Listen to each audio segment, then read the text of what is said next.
6 kids dead from cough syrup. The Eiffel Tower shut down by angry crowds.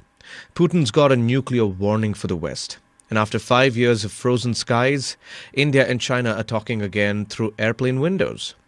And there's a cargo company that says customs officials wanted bribes. The officials, well, they've got receipts that tell a very different story. Good morning. Welcome to Top of the Morning by Mint. I'm your host, Nelson John. This is your smart daily briefing on what matters. From big moves in business to headlines shaping India and the world, we cut through the noise so you start your day informed and ahead. It's Friday, October 3rd. Let's get started.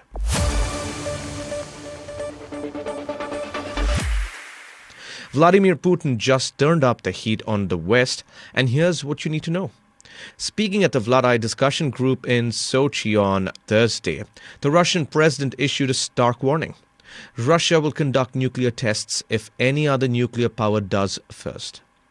Putin claims he's seeing signs that some countries are gearing up to do exactly that. But it didn't stop there.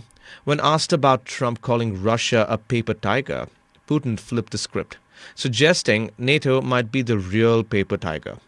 Then came the threat. If the US sends Tomahawk missiles to Ukraine, expect serious escalation.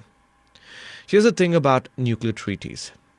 The new STAR agreement, which caps deployed warheads at 1,550 per country, expires in February. Putin says he's willing to extend it for another year. His message to Washington: if they don't need it, we don't need it either. We feel confident about our nuclear shield.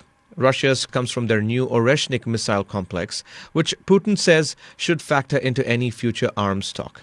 Meanwhile, tensions with Europe exploded after France detained a Russian-linked oil tanker over the weekend. Putin called it piracy and promised a significant response. The ship, part of Russia's sanction-dodging fleet, was linked to mysterious drone flights over Denmark's military sites. What this really means is we're watching the most dangerous standoff between Russia and the West since the Cuban Missile Crisis. And it's getting hotter. After 5 years of silence in the skies, India and China are about to reconnect.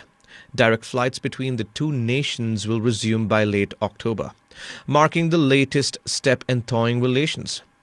The announcement came Thursday from India's External Affairs Minister, calling it part of the gradual normalization of ties. Here's the backdrop. Flights stopped in 2020 when COVID hit, then stayed grounded after brutal border clashes in Ladakh that sent relations to their lowest point in 6 decades. Both countries deployed nearly 50,000 troops each before finally reaching a disengagement deal last October. Indigo is jumping in first, announcing daily Kolkata to Guangzhou flights starting October 26th, with Delhi routes coming soon. China Eastern is expected to follow. Direct flights topped China's wish list in recent negotiations. Beijing made it clear that this was essential for ramping up economic ties between the world's most populous nations. After years of frozen relations and military standoffs, the skies are opening again.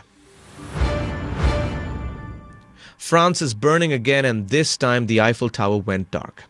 Thousands flooded the streets on Thursday in over 200 cities, protesting sharp government spending cuts. Workers, retirees, and students marched through Paris, forcing the iconic landmark to shut down completely. The Interior Ministry counted 195,000 protesters nationwide, with 24,000 in the capital alone. Trains ran at reduced capacity. Teachers walked out. Healthcare workers joined in. Here's what they want: more spending on public services, higher taxes on the wealthy, and a reversal of the retirement age increase. The pressure is squarely on President Macron and his new Prime Minister, who's caught in a budget standoff with political rivals. Lecorne hasn't even unveiled his budget details or appointed ministers yet, and parliaments need to pass the bill by year-end. This follows last month's massive protests when over 500,000 people marched across France. The message is clear: the unions aren't backing down. A cargo company's exit from India just dragged a full-blown government investigation. Wintrack Inc. announced it's leaving India, blaming bribery demands and harassment from Chennai customs. The central government immediately ordered a fair and transparent probe into the allegations. But Chennai customs isn't staying quiet. They fired back on Thursday with receipts. According to the department, Wintrack has a pattern. Make corruption allegations on social media, then delete posts once facts emerge. They laid out specific violations they discovered during inspection. The list is damning. 8 boxes of USB charging cables completely undeclared. Goods misclassified to avoid duties. Missing mandatory environmental permits for battery-containing products. Wrong documentation submitted repeatedly. Chennai Customs claimed they granted hearings, accommodated postponements, and followed every legal procedure. They say no bribes was ever demanded, just compliance with mandatory regulations. The kicker, during an official meeting, the importer allegedly threatened officers with media exposure and self-harm when told to follow due process. Now the finance ministry will sort out who's telling the truth. 6 children are dead and Pune isn't waiting for tragedy to strike next.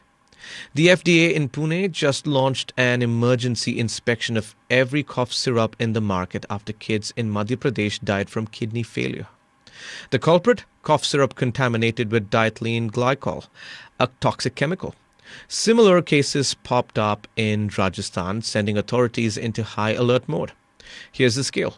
Pune's FDA will inspect 6 manufacturing units, over 8,000 distributors, and more than 10,000 retailers across 5 districts. Every sample goes to government labs for testing. Joint Commissioner Girish Hukare put it bluntly. We cannot take chances when the lives of children are involved. The ICMR and Pune's Virology Institute are analyzing blood samples to understand exactly what went wrong. What makes this unusual? There's no official government order yet. The FDA started this drive on its own proactively. Doctors and chemists have been warned to stay vigilant. Retailers are being told don't stock products from unverified sources. The message here is that any company caught selling toxic syrups faces strict action. That's all for today. Thank you for joining in. We're eagerly looking forward to our next Top of the Morning episode, which will be packed with the latest news. Until then, this is Nelson John signing off. Have a great day.